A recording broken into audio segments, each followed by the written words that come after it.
Hey there, everybody. I'm Eric Mueller, and I am excited to welcome you back to the Eric Mueller Show. I cannot wait for you to hear from our interview guest this time around. Jordan Harbinger is a Wall Street lawyer turned interview talk show host. He has an approachable style and a knack for securing high-profile guests. As a communications, social dynamics, and networking expert, he has hosted Kobe Bryant, Mark Cuban, Matthew McConaughey, Dennis Rodman, T.I. Harris, Ray Dalio, and Tony Hawk, to name a few.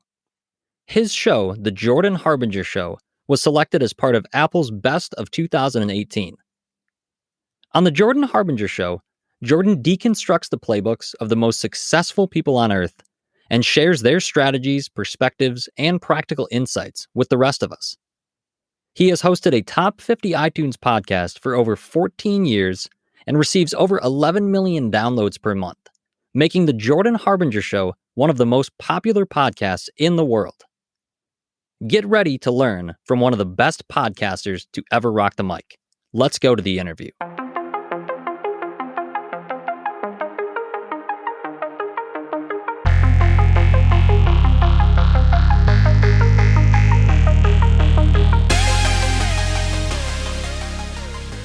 Yo.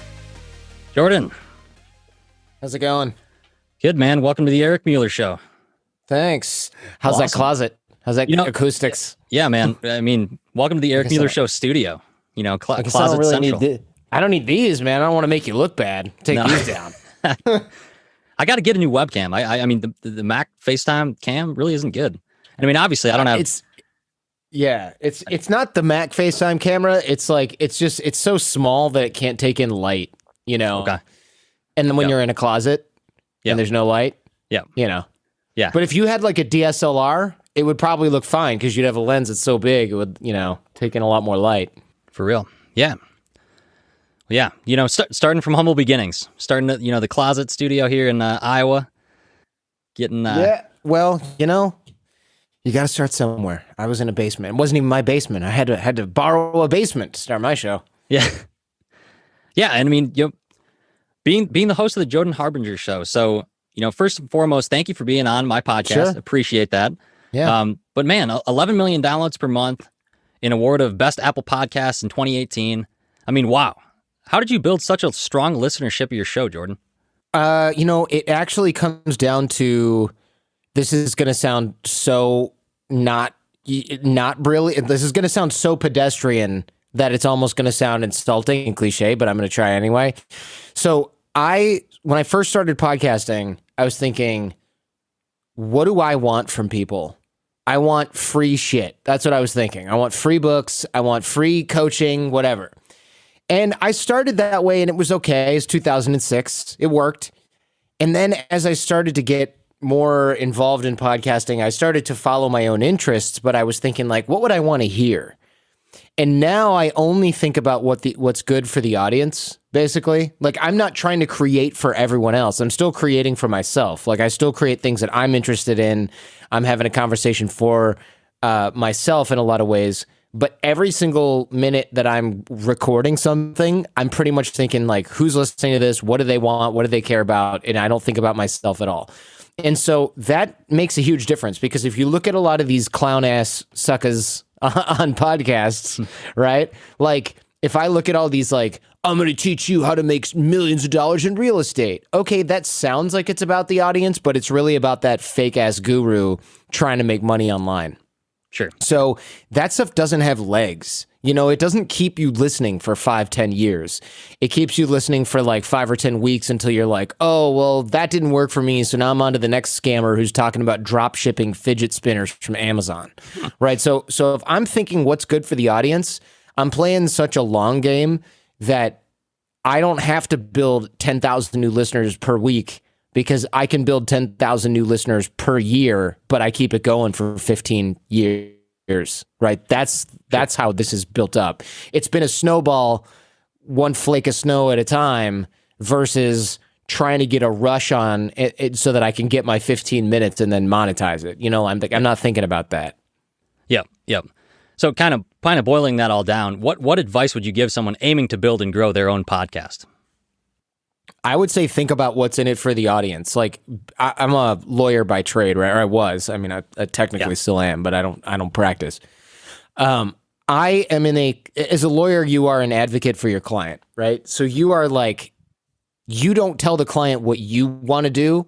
You tell the client what you would do if you were in his situation and it was you, right? You have a fiduciary duty. So think about your audience like that. Think about your audience like, all right, do I want this sponsor of whatever vitamins? No, because if this is garbage and I recommend it, I'm going to lose trust. So you turn down the short money to play for the long money. And you do that with your guests. Oh, this person's really hot right now, but they're kind of an a-hole. Do I have them on the show? No, because you're not doing your audience any favors by bringing that person on, right? Unless you can turn it into something useful. And so I noticed that there's a lot of these guys that burn really hot, but play the long game, play the longest game possible, right? The podcasting game is a game of inches. You know, you're not trying to be influence overnight. Leave that shit to YouTube, Instagram. Those people flame out, right? They get big and they flame out. The biggest sort of like the guys who are balling out of control that were huge 10 years ago, they're not even around anymore, or you never hear about them because they're running shitty events on Zoom or like in a hotel room somewhere, you know, for 20 guys. Like that's what they're doing now. The best successful people, they are slowly building and doing what they know and doing a good job the whole time and not cutting corners. Okay. Yeah. Yeah, I agree with that. I think too, I've learned, or, you know, what I've read, that podcasting is that long game, and you're playing that, you know, you want to think forward 5-10 years, and you're not going to go viral with a podcast as well. There's no such thing as viral. So like, the key is to like stop doing that. And then a lot of these influencer guys, they're like, oh, well, you know, you can go on one platform and build a huge following and then you convert them over here and and that's just not really the case.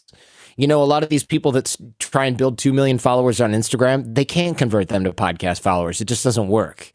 So you have to pick a lane and sort of stay in it unless you're trying to become an influencer, which to me is like a joke and not a real thing, not a real value-giving job. It's like a vanity project for empty, hollow people that need attention. Yeah. So touching on providing value. So you have had success with your podcast and gaining listenership, but you've also had success in monetizing your endeavors. So, you know, in your history, you formed a coaching business early in your career, which helped people grow their social networks and build relationships. And now with the Jordan Harbinger Show, you're bringing in 7 figures in revenue yearly. Mm-hmm. So kind of piggybacking off of that, you know, providing value. Once you know that you're providing value and doing the right thing in that way, how do you then go out and market your business? And, you know, do you have any tactics that have been most successful for you in doing that? Marketing, in terms of like marketing the show or promoting the show, is that kind of what you're talking about? Yeah. Kind of how do you get, you know, if you're gaining traction, how do you continue to get the word out and continue to build, you know, that 10,000 a year, whatever number that might be? Yeah. So look, I'm probably gaining a lot more than that, but I'm just doing, you know, right now I've got 11, 12 million downloads a month. So you can't really gain 10,000 new listeners each year. Maybe each month, right? And that's a great pace. I'm probably realistically gaining, quote unquote, only 5 to 10,000 new listeners per month. But bear in mind, I'm doing paid ads on other shows. I do other people's podcasts all the time as appearances, like the one I'm doing now. You know, like there's a lot of that. And that's the quote unquote grind. Now I enjoy it and I have a good time doing it, but that's the consistency there. And like, a lot of these guys that want to start doing stuff and they're like, I'm going to go on 100 shows in a month. Like, it doesn't work, you know? That's why I'm always saying it's like consistent. So I have a pretty chill schedule of like going on other people's shows. I have a pretty rigorous ad buying, aggressive, like growth schedule when it comes to ad buying. You know, I've got a good marketing budget each year. So I'm buying a lot of ads on other shows that convert at maybe like 0.5%, you know, but you buy a few million impressions a month. 0.5% of them convert. A certain percentage of those people stick around for a long time and spread the word to others. And you're just building that core fan base over a period of, you know, 5 or 10 years. Yeah. And with your show, you know, you said 11 million downloads a month and gaining followers a month. It's not surprising to me that you've interviewed some very famous individuals, you know, Kobe Bryant, Dennis Rodman, Mark Cuban, Matthew McConaughey, Leah Remini. I saw you just did her. That was awesome. You know, just walk me through a little bit, if you can. How do you land such notable guests for your show, Jordan? Yeah, that's always a fun kind of question to answer, because there's not really like I don't really have like a cool trick. I do teach networking, and I have a free course that doesn't require any payment because people ask me this stuff all the time. But honestly, the same strategies you got for going after a job, keeping in touch with old friends, like those are the strategies that I have in that course. And we can plug it later if you want. But I really focus on a few things. One, relationships. So the networking thing I kind of just mentioned, I'm in touch with a lot of folks that book guests for shows, or that are working at a publisher, or that work at a creative artist agency or an agent of some kind, or are a manager of comedians, like all these types of folks. I'm constantly in touch. I help them out a lot. I introduce them to other people that can help. I pay attention to when new books are coming out. I pay attention to when people have projects coming up, like a new TV show. And you just pitch, and they say no 40 times. And then one time you pitch and they go, yeah, you know what? Leah Remini has a new game show coming out, and she's doing media this week. And you go, great. And then you talk about Scientology for an hour and you never mention the game show. Whoops. But, like, come on. You mentioned it at the end. And that's how this works for everyone. Like Matthew McConaughey was doing a tear of podcasts. His people emailed me because I was probably in the top, iTunes 100 or whatever at the time. And that's how a lot of that happens. Kobe, this is a classic example of just keeping a lot of irons in the fire. What I was doing at the time was I was booking, I'd emailed a buddy of mine at an agency, like a talent agency. And I said, do you have any clients that are a fit? He said, yeah, this guy, Jim Gaffigan, is a comedian. And I said, sure, let's do it. And then I think I want to say a few days later, I said, what's the deal? I didn't hear from you about Jim Gaffigan. And he said, oh man, I've been trying to figure this out. I wanted to email you, but I haven't been able to do it. I kind of messed up his schedule and he doesn't have any availability. And I said, that's fine. Don't worry about it. And he goes, I know that you already booked a flight to LA. Could I find somebody else for you here? And I said, yeah, I guess. I wasn't super stoked about it because I planned on Jim Gaffigan. And he goes, how about Kobe Bryant? And I went, great. Yeah, let's do it. So that was my consolation prize from this other comedian whose name I had to think about in order to remember, because I don't watch any of that stuff. So that worked out. And that was because he had made a mistake. He knew I was a good dude. We'd worked together on a bunch of other projects and he wanted to fix it. So he offered me Kobe freaking Bryant instead. Yeah. Like, you can't really beat that. Yeah. No, not at all. And and obviously rest in peace, Kobe, and wouldn't have thought of how things would turn out, but to look back on that and how you've dissected Mamba mentality with him, that's incredible, man. Congratulations on that. I'm very happy that that is. Thank you. So kind of the backbone of my show, the backbone of the Eric Mueller Show, what I see it to be, I really want to explore what makes any successful person's inner clock tick. So such as yourself, a podcaster and CEOs and different types of individuals. What would you say, Jordan, is the one single driving force that keeps your inner clock ticking towards success? Interesting. I don't know. I don't really think, I'm not like a bigger and better and more kind of guy with a lot of stuff. A lot of my entrepreneur buddies are constantly accusing me of leaving a lot of money on the table because I don't sell products and I don't sell consulting and I don't have a mastermind. I don't want one, I read books and talk to smart people. That's it. And that's a good way to live. I've got a kid now, so I'm designing a lifestyle where I don't work 24/7. I play with my kid every day. Once he's a little older, we can go on a lot of trips and do a lot of fun stuff. And I'm not going to be the dad that has a conference call in the middle of a Disneyland vacation. You know what I'm saying? Yeah. I'm just not going to do that. So I optimize my entire lifestyle around. I couldn't pay attention in school, and if like a lot of people, and I thought, crap, I'm unemployable. Well, it turns out I'm just bad at focusing on things that I don't really want to do and don't see value in. So I don't want to run live events. I don't want to create courses and market them all over the place. I don't want to have masterminds and clients and all that stuff. I just want to read books and talk to smart people. And in order for that to be a good living, I have to get it to a certain level where it is now, really. But it's really easy to go, well, if you're making X dollars a year doing this, why don't you work 1.5 times as much and make twice as much money? Because that looks like a good deal, right? work 1.5 times as much, make twice as much money. But then you go, wait, make 4 times as much money, but work twice as much. Yeah, I'll do that. And then suddenly you're at 80, 100-hour work weeks and you're making $5-10 million a year. And your kid's like, yeah, I think I have a dad. He lives in the basement where his office is, and it's like, to what end? So that you can leave your kid with a bunch of money and he's like, fatherless rich guy. Like, what the hell are you doing? So for me, I'm like, okay, I've got to rein it in. And it's easy for me to be really good in one lane where I'm like, all right, make the show, make it great, make it big enough so that I can work half as much in 5 years, make the same amount of money. The trick for me is not getting so intense where I'm working 24/7 on something. So I've really purposely limited myself in what I'm willing to take on and do. Because I love a challenge. I love figuring things out, burning the midnight oil. But I'm also like, is this the life I want to build for myself?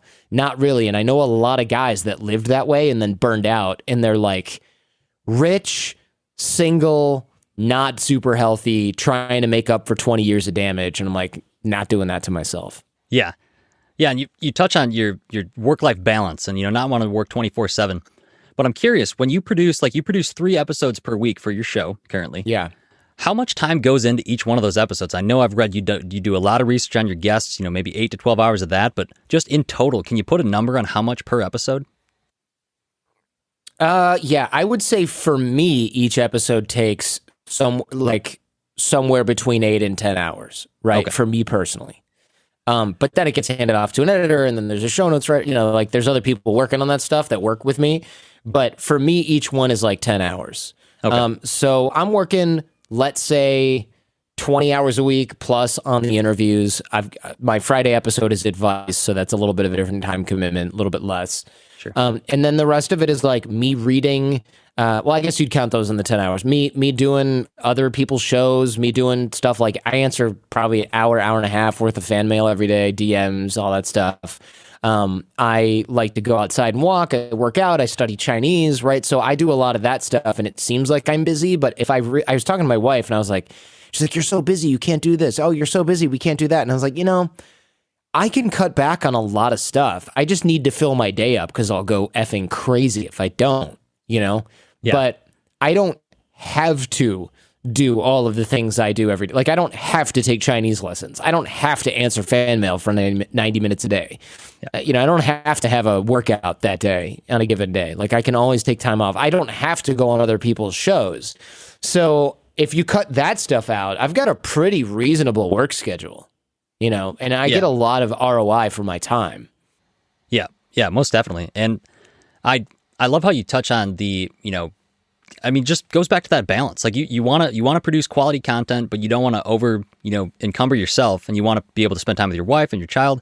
And I appreciate that you've, built staff that can help you with those ancillary pieces of your podcast, especially I love your album artwork that you have for each guest and episode. I think that's really unique and cool. Thank you. How did you come up with that idea? Like who creates that for you? So I was posting photos of me with the guest and I was like, these are so stupid. It's like me looking awkward and tired. And then there's like a guest and we're in like some office, environment. I'm like, this stinks. And I hired a photographer sometimes to do the photos and they looked great. But then COVID comes around and I'm like, what am I going to do? Like a Zoom snapshot? And then I noticed that a lot of YouTube shows, they do those thumbnails. And as soon as you see the thumbnail, you're like, oh, that's the episode of that. That's an episode of that show, right? Because they're all similarly formatted. And I thought, well, I can't really do that because I'm not sitting in front of the person. What if I have an artist just draw the guest? And I saw some pretty dope, like, who's the guest? Shepard Fairey, that artist, Obey, it was his thing. And he drew the Obama poster. I was like, I want like that kind of thing. So I looked that up and I found an artist in Lithuania that was like a couple, like relatively affordable, hand draw, responsive, can do it in like an afternoon. Wow.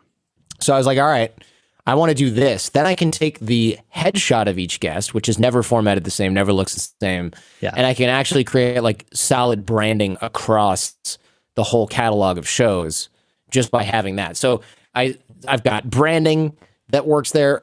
The guests are always like, whoa, that's cool. I'm going to share this because it's so unique people start to recognize, oh, this is the guy, this is the show that has the drawing of the guest, right? And like so it becomes a thing that people can see on social media. So it actually worked out really well, and it makes my website look better than just a bunch of random photos with like different lighting and different clothes and different everything. Yeah. And I think it prevents the problem of posting that same stock photo that you might see if this person's been interviewed a ton of times, like Matthew McConaughey or something. You don't, it's you fall by the wayside and it looks generic. I mean, not, the following like yourself, it probably wouldn't, but I do know, I appreciate opening your Instagram stories and seeing your posts of your episodes, and that unique artwork always sticks out to me. So I think that's really awesome that you have that working for you. So you also touched on, you're a reader. You like reading books. That has how you spend some of your free time. Do you have a favorite book, or do you have one that's inspired you the most throughout your career and life? I mean, I wouldn't say inspiring me the most per se. I mean, there's kind of like the OG Dale Carnegie, How to Win Friends and Influence People, that has some advice that I wish more people practiced generally. But, there's a lot of books are always, of course, about different things. So like the book that I use in my interpersonal life, let's say it's Dale Carnegie or like something along those lines, is going to be different than a book that I use in business mostly, or that I refer to most of the time in business. So I mean, it sort of depends. I don't have like a general book that I recommend to everyone. That's kind of like when people say, "What's the best food?" You're like, "Well, what do you mean? Like my favorite, something that I think you'll enjoy? What do you mean? Like, or what's the coolest art? Like the best art?" It doesn't make sense. Like you can't really ask that question, right? So it sort of depends on context. I always recommend Extreme Ownership from Jocko Willink, because I noticed that a lot of people make excuses, and I worked with business partners in the past, and all they did was just make excuses and blame people. And as soon as I read that book and I stopped doing it, I actually separated from those business partners and was like, okay, and now I take responsibility for everything in the business. And in 3 years, I built the Jordan Harbinger Show to what took us previously 11 years in the past business. So that to me is the power of, one, working with people that don't blame other people and just look for excuses, and two, just taking full responsibility yourself for what happens. Yeah.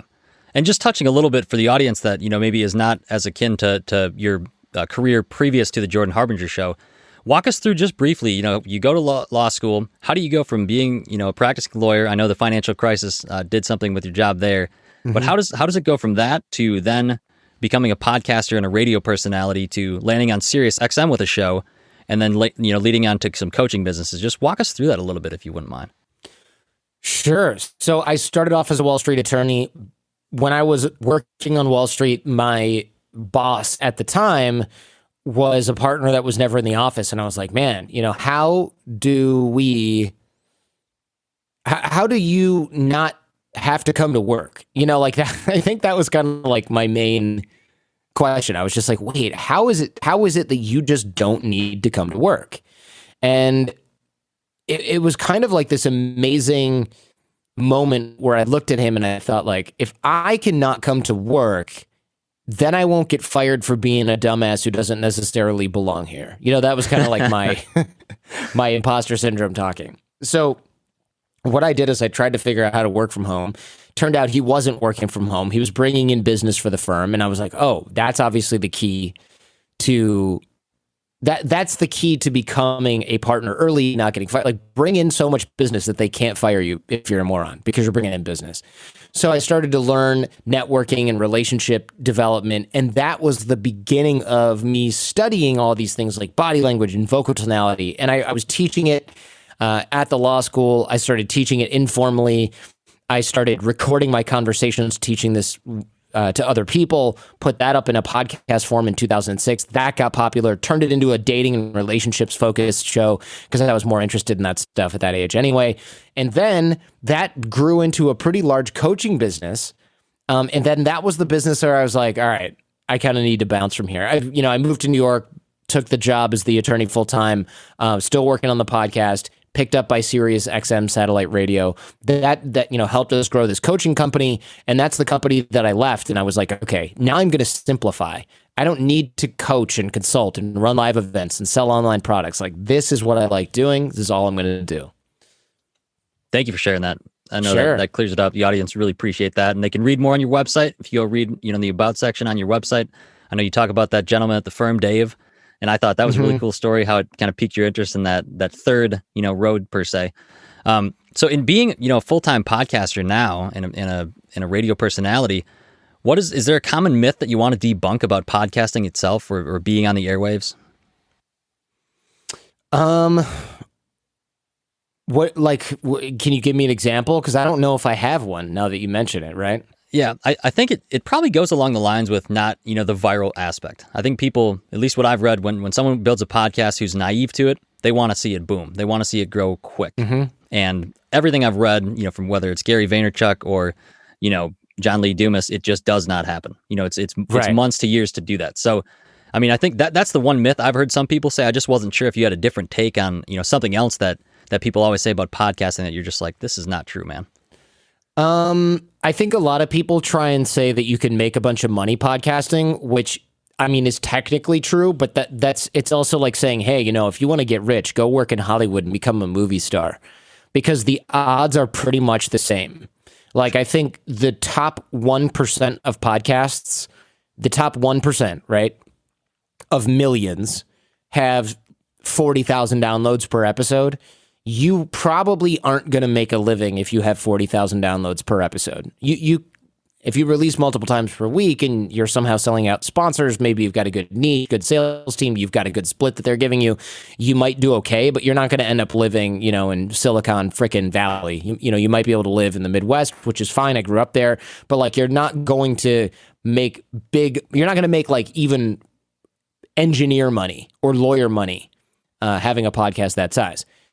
That getting there, that's in the top 1%. Think about if you're in the top, are you in the top 1% of anything right now? Like, not you personally, but people need to think about this. Yeah. So then the 0.1% of podcasts, that's where like the real money is. But that counts all the shows that are owned by frickin' ESPN or celebrities that are already famous or giant networks that have true crime shows that are on, Dateline, NBC, all the news programs that you see in Apple Podcasts and Spotify. Those are counted in that 0.1%. There's 14 people working on half of those things, more.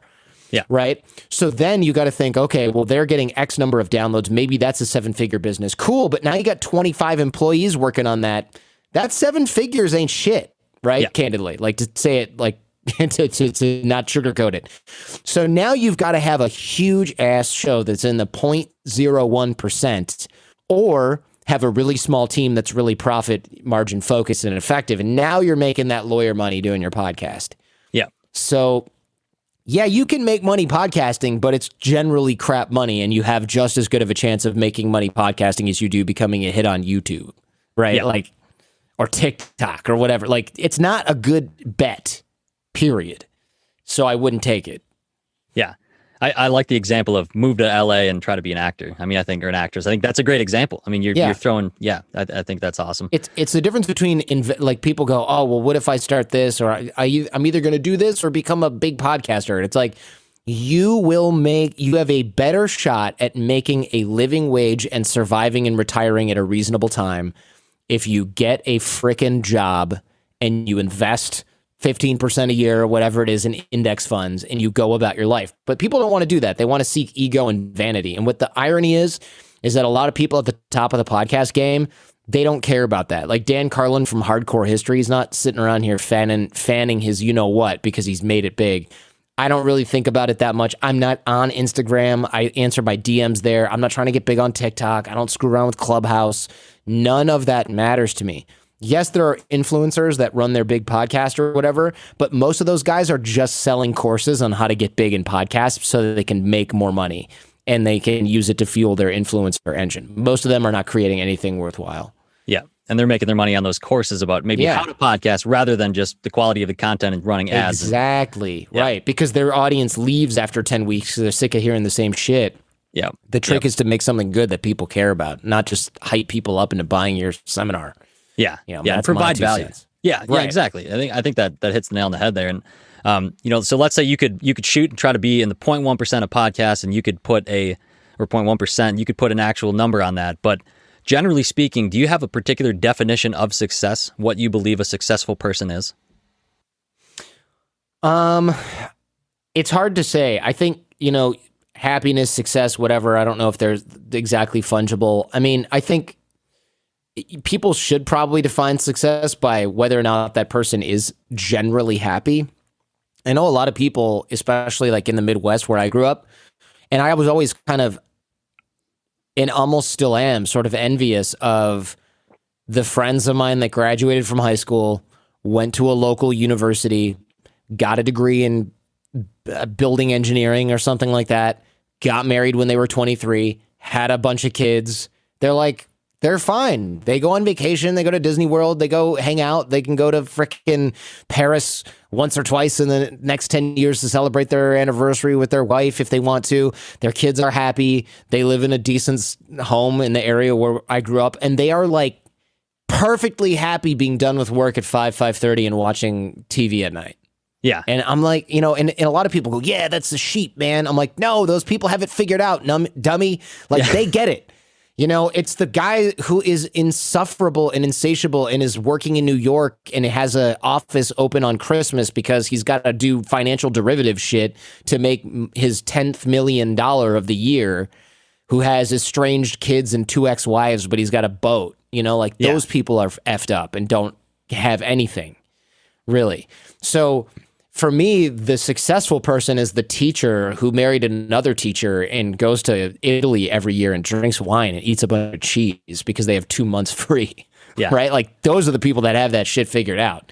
Not the guy who's on YouTube making $20 million a year, but like has to numb the pain with opiates. Yeah. That's not who I'm looking up. Yeah. Yeah. And a little bit of a tangent to that question of, just what success is, but do you think there is any sort of successful pattern or formula in terms of being an entrepreneur and what it means to be entrepreneurial? Do you think there's certain habits or traits you've seen in either yourself or other people that do that? Yeah. Yeah. There's consistency, which is like, and focus. I mean, consistency, it really is like what focus is, right? Like, I see a lot of guys, gals, whatever, people that they start off and they're like, oh, this is going to be great. I'm going to do this thing. And then they flip flop to something else. And there's a difference between testing something. I owned this business and I really wasn't into it, so I sold it and I do that.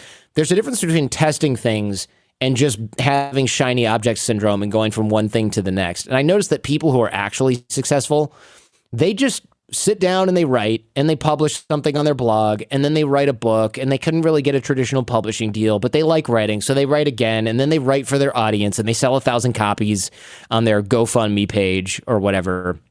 And then they write another one and they come up with a course and it works. And then they pitch a traditional publisher with a lot of the ideas from the course and their previous self-published book, and the publisher likes it and they get a small deal.